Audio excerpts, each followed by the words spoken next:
everyone, and welcome to another episode of Radiant Central, and I'm your host, Natasha St. Michael, and thank you so much for joining me. So today I want to talk about perfectionism, and specifically with dieting.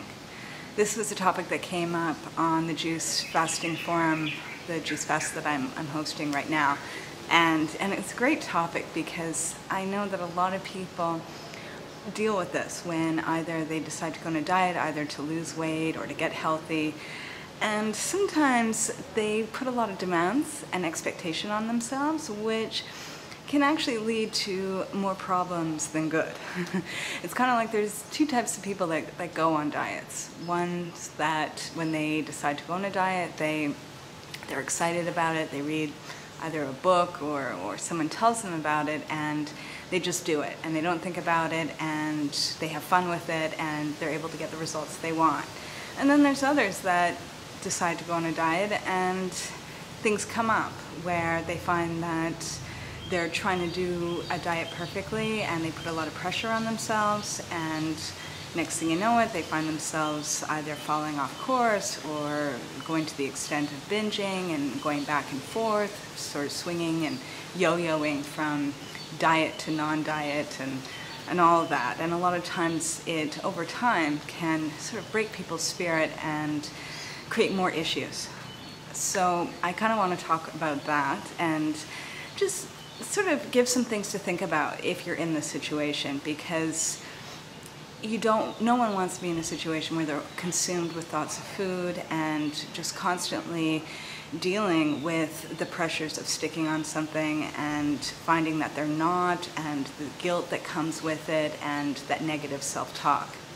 So one thing about sort of having a perfectionist approach to a diet is that it comes from a view of all or nothing. A lot of times people believe that if they don't follow a diet perfectly, then they're not going to get results, or they don't trust themselves. They feel that they must restrict all bad foods or else they're going to fall off, or else there's going to be more issues. And they a lot of times can put sort of huge demands on themselves that they might not be able to fulfill. It might be too restrictive. It might be too much pressure. It might be that it's just not the right time. And I see this a lot where someone goes on a diet, they do good for a few days, next thing you know it, they fall off track. They had like a meal where they ate food that they think they're not supposed to have. Next thing you know it, they binge out on this food for a few days, and then they feel so guilty and they go back on the diet, and it just becomes this repetitive cycle. And it can go on for weeks, it can go on for months, it can go on for years and decades. And the longer it goes on, the more trapped someone feels, and they feel the only way out is to be on a restrictive diet. They lose all confidence, they lose their feeling that they have control over their lives. And so one thing that I want people to think about when they're approaching a diet and they find that they sort of have this type of personality where they really expect so much of themselves and they're not always able to follow through, is to ask yourself, am I demanding too much? Is there an issue if I take it in steps? It's kind of like I kind of want to give an example with this, okay, where let's say someone wakes up one morning and decides they want to go and be fit, right? And they join a gym, they go to the gym, they haven't exercised in years, right? And they try and do a push-up and they can't even do a push-up. Most people in a situation like this will think to themselves, gee, I'm really out of shape, I better get a better workout routine going, start coming to the gym consistently, and start getting into shape, and hopefully eventually I can do push-ups and a lot more and get my body toned up. And they're excited about it, right? They're not looking at it like, let's say they can't do the push-up of, oh my goodness, I'm so out of shape and I better put myself on a strict exercise regime, I better go to the gym every single day, and I expect myself to do 10 push-ups and 300 sit-ups by the end of the week. No. But we do that with diets. For some reason, it's like when someone decides to go on a diet, they're like, it's all or nothing, I gotta follow it to a T. If I don't, then I'm a failure. And so many issues come up with that because there's so much pressure.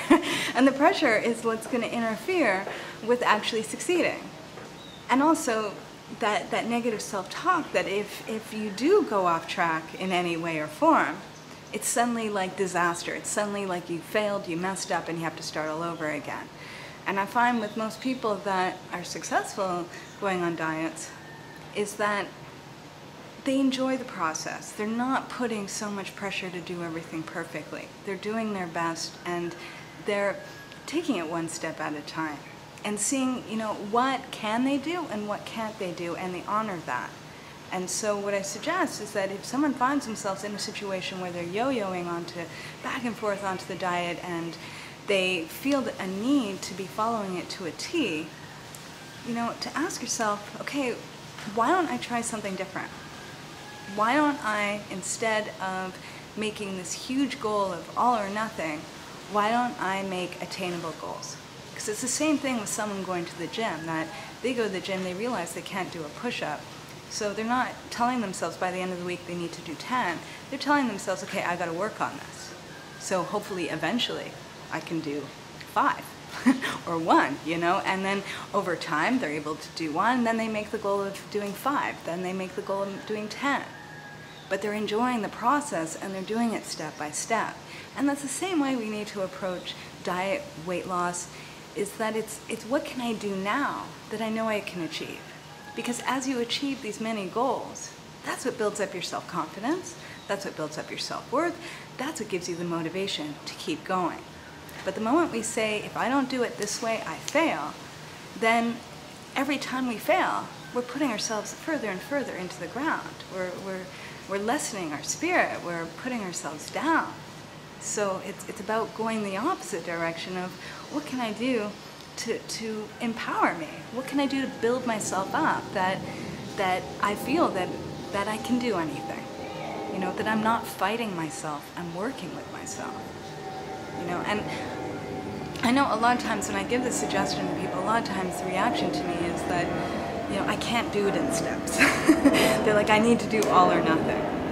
But if you find that you have a history of doing all or nothing, and it becomes, all restrictive diet for half the week and then binging the other half of the week, and it just becomes a repetitive cycle, how would that be better than choosing one thing, let's say like skipping the afternoon candy bar and replacing with fruit, doing that for a month, then taking the next step of improving your breakfast, then taking the next step of adding healthy food in?